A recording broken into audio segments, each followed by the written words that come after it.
नौ दिन रहलू मैया हमारे भवनवा हो कि कैसे करीना हो कि कैसे करीना मैया तो होरी विदैया हो कि कैसे करीना मैया तो होरी विदैया हो कि कैसे करीना नौ दिन रखलू मैया चारा की छैया हो कि बेटी जैसे ना हो कि बेटी जैसे ना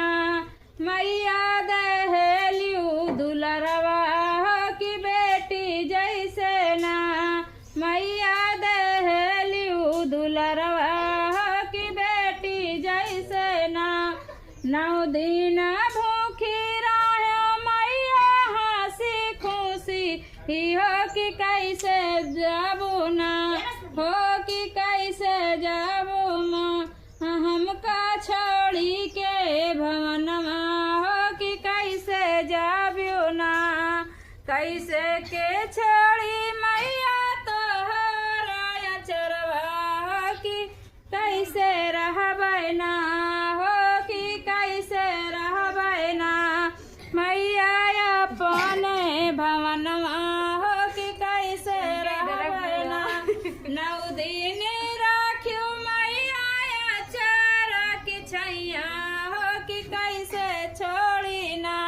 हो कि कैसे छोड़ी ना रोवे तारावती मैया के अचरवा हो कि कैसे छोड़ी ना मैया तो हो रहा चरवा हो कि कैसे छोड़ी ना नौ दिन रहलू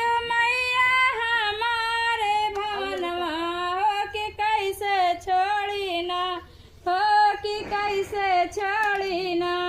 मैया तो हो रहा चरवा